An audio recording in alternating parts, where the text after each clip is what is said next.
This is a journey across America, from New York to Los Angeles. We've crossed New Jersey, Pennsylvania, and Ohio. And 693 miles later, we're here. We've met so many incredible people along the way. People who have shared their stories with me, who have offered warm meals, and even put a roof over my head. They've told me that my run has inspired them. They've asked me to run with them and for them. I'm humbled by their belief in my journey, that it means something to them, because it means everything to me. And whether they know it or not, I carry them with every stride, and together we spread hope. I started listening to Heartland Running podcast and just happened to come across the episode that they were talking to you and you and Sword and all that. And I'm like, oh, this is a really cool idea. And then I started, maybe a week or so later, started to figure out where your route was going. Mm-hmm. Like, I need to run with this guy. Yeah. How many times you, get the opportunity to run across the country, let alone run even a small distance with the person who's running across the country. So, and obviously on top of that, I think, getting the word out about, alcohol and drug addiction and the long-term recovery, I think is huge. So, drawing attention to that, through drawing attention to your run is amazing.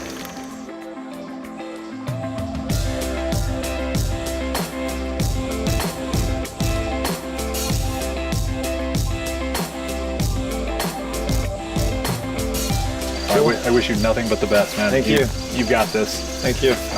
Very cool. I appreciate you coming out. Right? Yeah, again, made the first leg much easier. Thanks for having me. I just, like I said, it was just something cool to come and see and be a part of. Never done anything like it, so to say I got 10 of it, that's cool.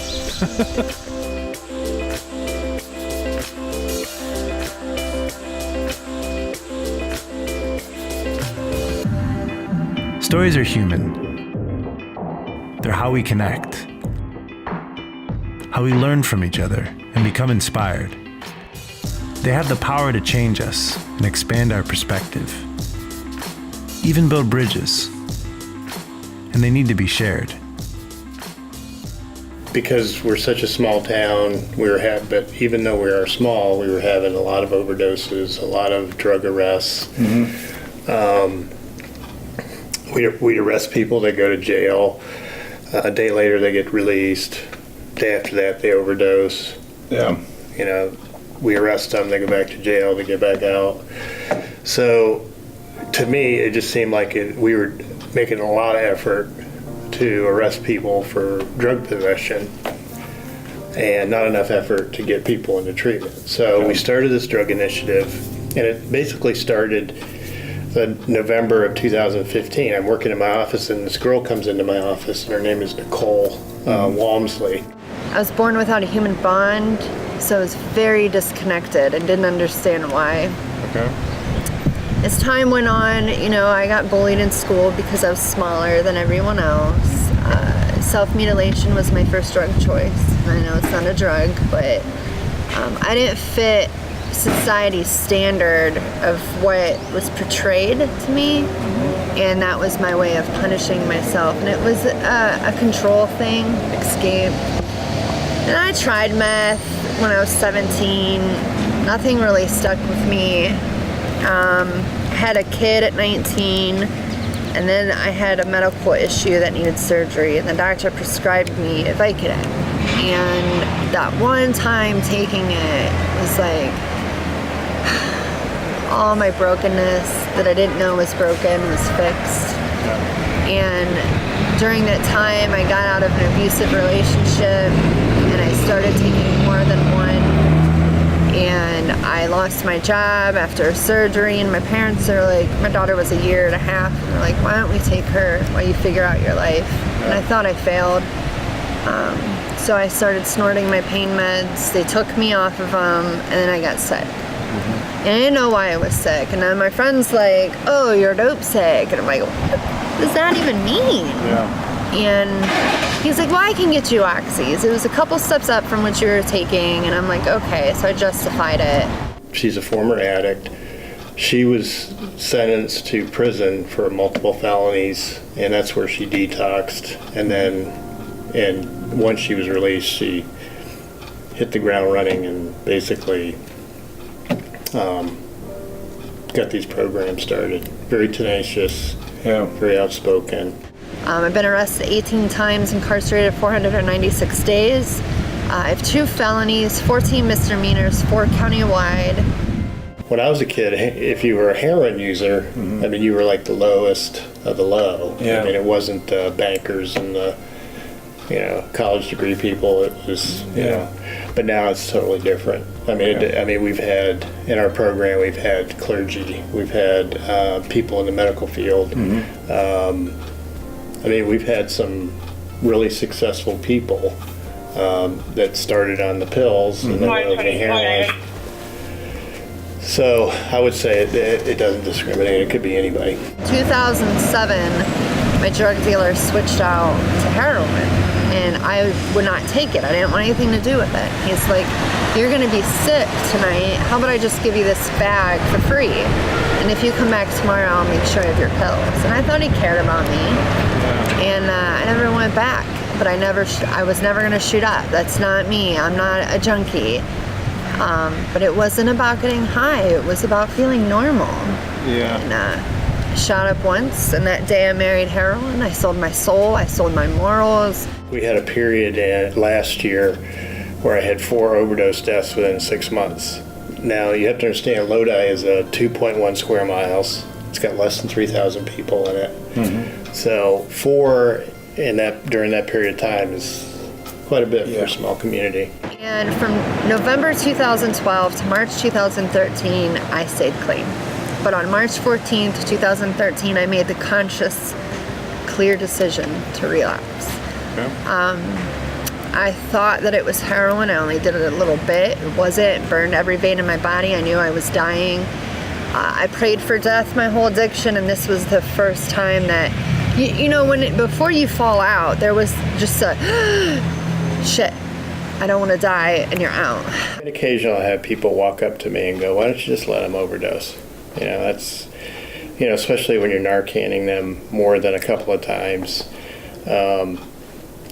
But, the whole Narcan thing too, it's like, the scenario that I give them, if I respond to a call and you're having a heart attack, I'm going to give you CPR. So, and then you have the argument, well, that's a medical issue. It's not addiction. Well, maybe it's because you ate McDonald's every day and drank like a fish all your life and you smoke cigarettes. But I'm still going to give you, should I bring that fact up and say, well, because you were irresponsible in your health throughout the years, now you're having a heart attack, so I'm not going to give you CPR. It's the same with addiction. So, we're police officers and we're there to serve the public, and we'll save anybody we can. I knew I had OD'd, but I threw the needle. They cleared me. I turned myself in to people. I was trying to look into the local resources that we have, which is very few. Medina County doesn't have any inpatient treatment, although they do have resources that will try to get you into inpatient outside the county. That's another thing that's kind of popped up. I mean, these resources that were always there, but really not too many people really knew about them, have really blossomed and try to make people aware that they're here in our community and they're there to help. So I spend a lot of my time doing compassion roll call training because I think police officers need to see success stories. I speak in the schools, colleges. I'm trying to get into the College of Medicine, soon to be doctors. Just trying to change that stigma. I have a son that's addicted to heroin, and he's been sober for over 4 years. So I've got the parent experience, but I never knew about treatment. I've reached teenagers, 13-year-olds that are addicted, and I didn't know that my story could change somebody's life until I started telling it. In 2016, we placed 111 people into treatment. Okay. By the end of the year, probably about 27% of them were still sober. The others had either relapsed, were currently using, had overdosed. I think we lost 5 people to overdose death. Okay. So, I mean, we're going to try to figure by the end of the year whether or not it was worth us doing this. Well, to me, 27% was a pretty good number, so Yeah. so we're continuing to do that today. Okay. And it's a police initiative. When I first started it last year, there was no other police departments in Ohio that were doing it. Today, there's probably about a dozen of them in Ohio that are doing it, so it's worked out pretty good.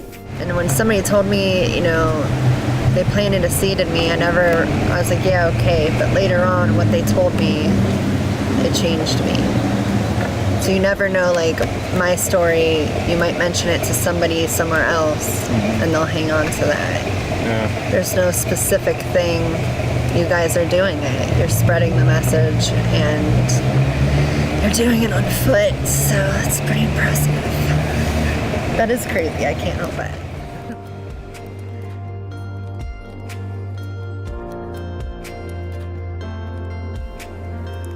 Some say the road is a lonely place, but I don't think it is.